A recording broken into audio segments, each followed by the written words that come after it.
안녕하세요. 뉴스와 사람들입니다. 검찰개혁 정부안 사태에 대해 이재명 대통령이 한방에 정리했습니다. 당에서 충분히 논의와 수기가 이루어지고 정부는 그 의견을 수렴하라고 지시했습니다. 이에 대해 김민석 총리는 검찰개혁은 양보할 수 없는 절대적 개혁과제이며 수사기소분리는 검찰개혁의 핵심입니다. 보안수사권에 대해서는 그동안 일관되게 폐지가 원칙임을 밝혀왔습니다. 중수청, 공소청 법안은 입법예고 기간 동안 당과 국회에서 충분히 논의될 것이며 정부는 적극적으로 수렴할 것입니다. 검찰개혁의 본령을 살린 최종안 마련에 최선을 다할 것입니다. 김영민 의원도 다음과 같이 밝혔습니다. 이재명 대통령은 검찰개혁과 보안수사권 문제와 관련해 당에서 충분한 논의와 수기가 이루어지고 정부가 그 의견을 충실히 수렴할 것을 지시했습니다. 추진단은 수사기소 분리라는 개혁의 근본 취지에 부합하도록 법안을 정교하게 보완하여 설 연휴 이전에 국회에서 처리될 수 있도록 신속히 추진해야 합니다. 첫째, 수사와 기소는 완전하게 분리되어야 합니다. 둘째, 보안수사권은 단 한치도 남겨두어서는 안 됩니다. 셋째, 기존 검찰과 유사한 형태의 중수청 이원화는 안 됩니다. 넷째, 설 연휴 이전에 반드시 처리되어야 합니다.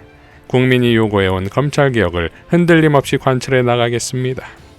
자, 이번 사태로 민주당을 비롯한 민주진영은 검찰개혁이 자초될 수 있다는 분노와 위기심에 결집했습니다.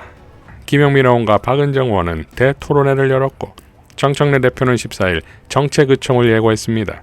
정청래 대표의 입장에서는 새로운 완전체가 되자마자 맞닥뜨린 이 상황을 그것도 본인이 가장 자신 있어하는 검찰개혁건으로 본인의 리더십을 모두 발휘할 수 있는 판이 열린 것이고 민주당 대표로서의 입지를 강화시킬 수 있을 것입니다. 정청래 대표는 다음과 같이 밝혔습니다. 검찰개혁 정부안, 공소청, 중수청은 민주당에서 충분하게 토론하고 수사기소 분리라는 국민 눈높이에 맞게 수정하겠습니다. 입법의 최종 권한과 책임은 국회에 있습니다. 역사적 책무를 잊지 않겠습니다. 검찰개혁안의 걱정을 잘 알고 있습니다. 토론하는 과정에서 수사기소 분리라는 대원칙이 지켜질 수 있도록 최선을 다하겠습니다. 어떻게든 잘해볼 테니 여러분들께서도 각자 역할을 해주십사 부탁드립니다. 항상 미안하고 고맙습니다. 이재명 대통령의 입장에서는 정부에 어떠한 제한 없이 공소청, 중수청 법안을 만들도록 해주었고 그것이 국회를 통해 반박되고 수정될 것을 알고 있었을 것이고 이러한 합법적, 합리적 과정을 거침으로써 최종 완성될 법안에 입법 독재니 하는 토를 달지 못하도록 했습니다. 자, 이러니 이 모든 판이 이겨놓고 싸운다는 이재명 대통령의 의도이자 설계는 아닐까요? 이러한 이재명 대통령의 의도를 누구보다 먼저 간파했을 정치인이 있으니 바로 추미애다 이거지요.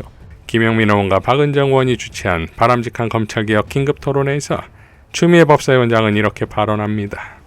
우리가 지금 강론으로 들어갈 때이지 이 정부안 가지고 계속 비판하는데 초점을 둬서는 안 된다 하는 것입니다. 이것도 대통령님 말씀처럼 토론의 소재로 제공되는 것이다. 우리가 이렇게 본다면 하루빨리 우리는 이 소란에서 대안으로 넘어가야 되는 것이고요. 또 그것이 국회에 넘어와서 국회 소리가 다시 재개되고 활발하게 논의돼서 지체된 개혁은 논란만 불러일으키지 결코 개혁이 아니다. 그래서 개혁 필요가 무능하기 전에 지체된 개혁이 아니라 신속하게 돌파해내는 그 개혁 역량을 여러분께 기대해 보겠습니다. 자, 이제 이 판은 어느 누구도 멈출 수 없게 되었습니다. 싸우지 않고 이긴다는 이재명 방식은 외교에서도 드러납니다. 중국을 국빈 방문하여 시진핑과 셀카를 찍으며 시진핑으로부터 언제든지 전화하라는 말을 들었고 사실상 한한령을 녹이고 한중 관계를 정상화시킨 이재명 대통령이 중국의 공세가 이제 시작이라는 일본을 찾아가는데 다카이치 총리는 문 앞까지 나와 90도에 가까운 인사를 하는 의전을 보입니다.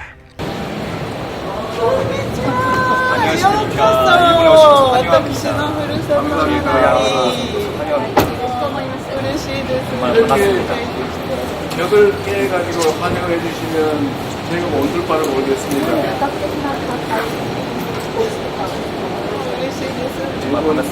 일본 국민도 그렇겠지만 대한민국 국민들도 총리님의 이런 모습에 정말로 감사할 겁니다. 이어 회의 때도 태극기를 향해 목례했지요.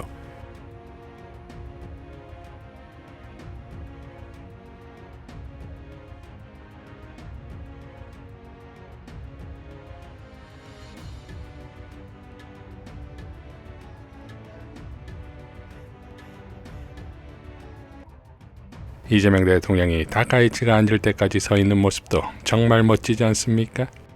이재명 대통령의 외교력과 내치력이 대한민국을 구할 것입니다. とりわけ、前回の首脳会談で大統領から、ご希望が示されたここ奈良に、大統領をお招きできたことをとても嬉しく思っております。で、私の総理就任後、奈良に外国の首脳をお招きするのは大統領が初めてで、ございます。これは私と大統領との間の友情と信頼関係を示すものでございます。ここ奈良は古くから韓国との深いつながりを有してきました。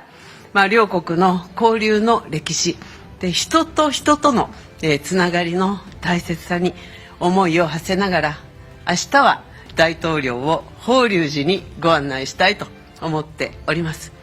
今回の大統領のご訪問を皮切りに、本年が日韓関係をさらなる高みに発展させる年となることを期待しております。 오늘 정상회담에서 저와 다카이치 총리는 그동안 양국이 정착시켜온 셔틀 외교의 토대 위에서 양국 간 미래지향적 협력을 지속하기 위한 실질적인 방안들에 대해서 폭넓게 논의했습니다. 먼저 경제 분야에서는 양국이 교역 중심의 협력을 넘어 경제 안보와 과학기술 그리고 국제규범을 함께 만들어가기 위한 보다 포괄적인 협력이 필요하다라는 데 공감하였습니다.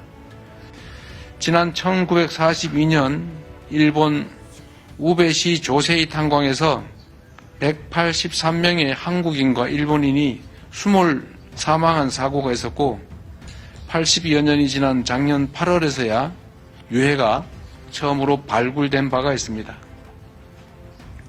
양국은 동유해의 신원 확인을 위한 DNA 감정을 추진하기로 하고 구체 사항에 대해서는 당국 간 실무적 협의를 진행하기로 하였습니다. 이번 회담을 계기로 과거사 문제에서 작지만 의미 있는 진전을 이루어낼 수 있어 참으로 뜻깊게 생각합니다. 존경하는 총리님의 각별한 관심에 감사드립니다. 오늘 한일 정상회담이 보여주는 것처럼 새로운 한 해 병오년은 지난 60년의 한일 관계를 돌아보고 새로운 60년을 준비하는 출발점이 될 것입니다. 저와 다카이치 총리가 진솔한 대화를 통해 서로를 더 깊이 이해하고 한 걸음 더 가까워진 것처럼 올해가 한일 양국이 그리고 한일 양국민이 더욱 밀도 있는 교류와 협력을 통해 진정으로 더 가까워지고 함께 미래를 향해 힘차게 나아가는 새로운 60년의 원년이 되기를 진심으로 기대합니다. 그리고 다시 한번 각별히 파격적인 환대를 해주시고 한일 관계 개선을 위해서 온몸을 던지다시피 특별한 배려를 해주신 총리님께 깊은 감사의 말씀드립니다. 고맙습니다. 고맙습니다.